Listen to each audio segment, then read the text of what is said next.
The shocking disappearance of Sherri Papini made national headlines in 2016, but it's what happened next that left us speechless. Now her ex-husband Keith is speaking out. Earlier, we spoke with him. Take a look.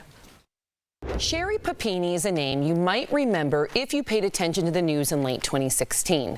She made headlines after she disappeared for 3 weeks. She was found by a truck driver on the side of a highway, wrapped in chains and covered in scars and bruises. She claimed she was kidnapped and abused by 2 Hispanic women.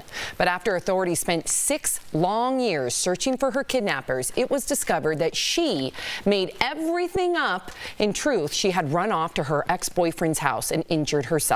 Sherri pleaded guilty and was sentenced to 18 months in prison. And now her ex-husband Keith is in a new docuseries about the jaw-dropping case. Keith, welcome to DBL. We appreciate you being here.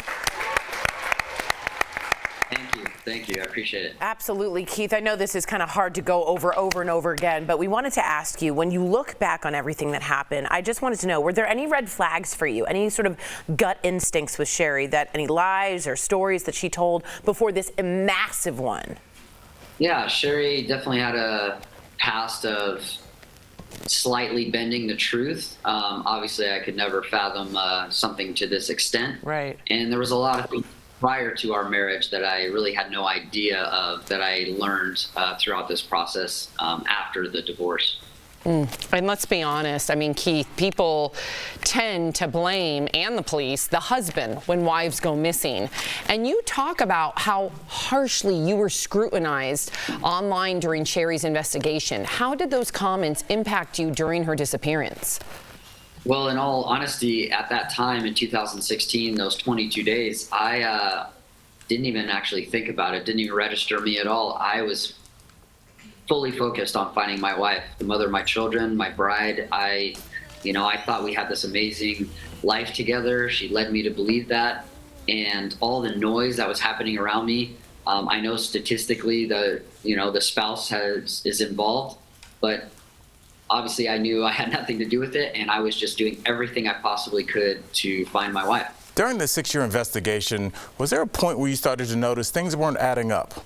You know, we did so many investigations, and I have this unique memory where every single thing that she said or did or showed us or wrote down, I remembered, because I was out there to get justice. I wanted to know, is there 2 people on the loose that are kidnapping? I mean, I couldn't let that go. So for those 6 years, any little thing that would come up, I would take note of it.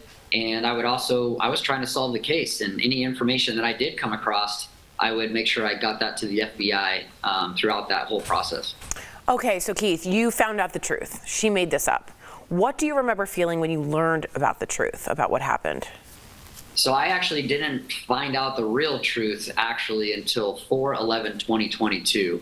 Wow. And on that, I was devastated. There was a whole bunch of things along the way. Obviously, in 2020, there was that big FBI interview. And when you watch the documentary, you'll get a better sense on why it took so long. But it was a very weird feeling. It was devastating, of course. I could not fathom that somebody could do this to their own children, to their spouse, but also the community. Family, friends. I mean, there were so many conversations where she looked people in the eye and told them, this fake story. And I just was in disbelief. So when I found out, very hurtful, but at the same time, I've been trying to figure this out for so long, and it was almost like a relief that at least now I know that she was responsible, because I was gearing up to find out that I would never know the truth of this story unless she got caught. Yeah, there's closure. Exactly. Least, right? Yeah. It's shocking, to say the least. Yeah. Now, Keith, Sherri was released from prison last year after an 18-month sentence. What's your family's relationship with her today? So she has very little interaction with family members. My kids see her in professionally supervised visitation, and they do hear from her on phone calls. But outside of that, I don't communicate with her. And I would say majority of my family and majority of her family it's probably limited communication at this time. That's good. Understandable. Yeah, that's good. Keith, thank you for your transparency, for joining us and sharing your story. DBL Nation, you can watch Perfect Wife, The Mysterious Disappearance of Sherri Papini on Hulu. Thank you again, Keith. We wish you all the best. We'll be right Thanks, back. Keith.